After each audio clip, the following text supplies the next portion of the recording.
In early May 1945, Germany surrendered, bringing an end to World War II in the European theater. German civilians now had to rebuild their shattered cities. Two children, now in their 70s, who survived war-torn West Berlin, recall the hardships as if it were yesterday. You start to understand a little bit, when you're 7, 8 years old, that things aren't as hunky-dory as they used to be. About 60 to 70% of the city basically was flat in ruins. You might have a couple of walls left in places and things like this. Buildings, especially government buildings, were pretty much gone. Some streets were not passable because there was debris all over the road and so forth. The Germans, before they retreated to the middle of town, blew up every bridge because they wanted to prevent the Russians to follow them too closely. So therefore, if you wanted to get to the middle of town, you couldn't. It got cleaned up a little bit because the German population, they went and just, brick by brick handed them to get streets cleared so vehicles could go through and people could walk through there. We lived with other families in an apartment building, and that apartment building had been hit by a bomb that actually took out from the roof all the way down one room. So if you opened the door from the corridor, don't make another step because you'd be, greeting the rats down on the bottom. And but to me, this is part of growing up. People weren't buying toys in those years for the kids. Basically, kids had to invent their own games, hopscotch, and, you play these things, hide and seek and so forth, and we entertained ourselves quite a bit. One of the things that I remember is when going out, we see bomb fragments, and after the explosion, the inside of the piece of fragment, it shined, really bright, and it was very attractive to kids. And as kids, we were collecting those things, don't know why. And the parents were thrown out, worried that, there could be contaminants. When kids brought in fragments, out they went, we couldn't keep them things. For us children, it wasn't as bad as for the adults because later on I found out that there were days where mom and dad didn't eat just to make sure that the kids had some food, so that's pretty tough. And you'd be surprised how much we kids got from the Americans who lived in our block. We didn't ask for it. At least I didn't ask for it. But they knew when they ate something that our eyes probably popped. So they gave us some of it, We had meat periodically. Now, I don't know whether it was horse meat, dog meat, cat meat, whatever meat, but it was something that kept us, alive. My dad, he knew how to cook just about everything, and he could make things out of nothing almost. He could make a potato look 19 different ways and taste, 100 different ways, and you never think, you had it before.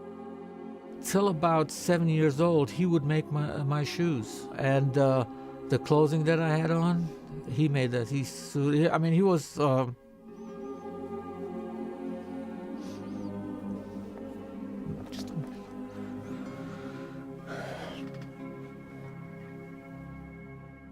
He was a jack of all trades.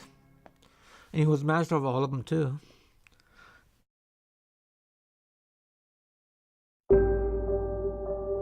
I was assigned to West Palm Beach, Florida, in flying C-54s. I met Gail at West Palm Beach. We frequently spend our off-duty time in the swimming pool. In '47, we were transferred from West Palm to Mobile, Alabama, Brooklyn. This is in Mobile, Alabama, the Officers Club swimming pool. The day we got the news that we'd be called. It was there. when we got the word that Stalin had in fact blockaded West Berlin, cut off all food supplies to 2 million people, and gave us a notice. All the pilots were called in one evening, and they said, look, this is it. We got 4 airplanes that we've got to get in the air tomorrow, headed to Frankfurt, to Rhein-Main Air Base in Frankfurt, and here's the list of guys that are going. And I wasn't on the list. Well, on the list was Pete Soa, and he is a really good friend. And I knew he didn't want to go because they just had a set of twins. And Gail came in and volunteered to take his place. And it didn't matter to me. I wasn't really getting anywhere, and I thought, and two, they said, this isn't going to be very long. 3 weeks, you're going on temporary duty 3 weeks. Holy cow, how bad can it get? The only time I've ever flown with Gail was when we had to send airplanes to the Berlin airlift. After landing at Rhein-Main Airport in Frankfurt, Germany, Guy Dunn realized he was on duty. And the airplane was still in commission, so within an hour I'm en route to Tempelhof with a load of coal.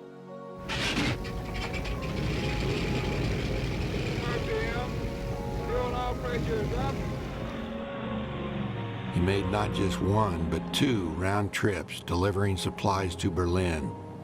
When he returned to Frankfurt, he set out to find his squadron and barracks.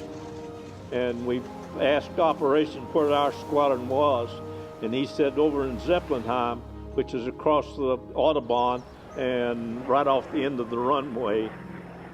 I found my baggage outside in a big lot next to a barn. Went into the barn, found a bunk real close to Gail Howerson that was empty, and I took that bunk. That's why Gail and I got to be friends.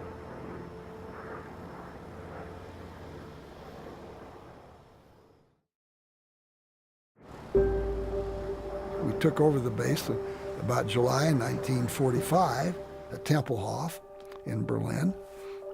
And from the Soviets, and we had a lot of military guys there. The Army had a brigade there.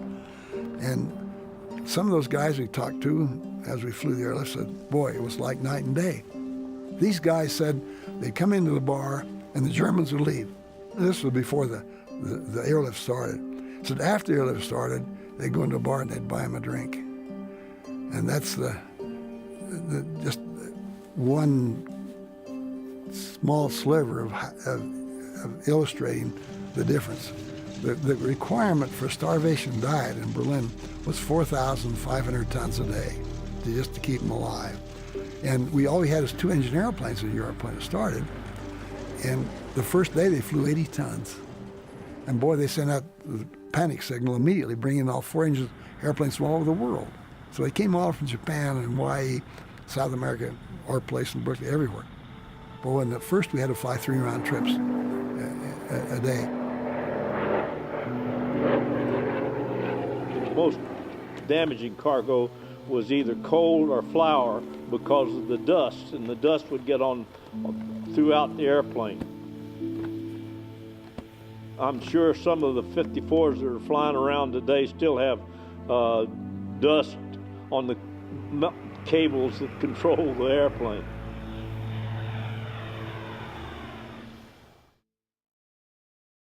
One of my school friends, she told me that one of the parachutes landed in a tree.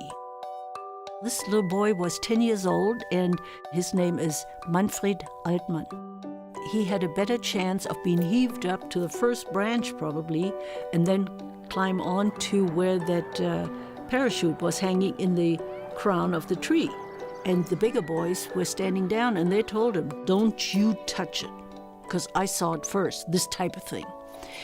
And so when he caught it, of course, a 10-year-old boy with candy, you know that he's not going to. And so he took one.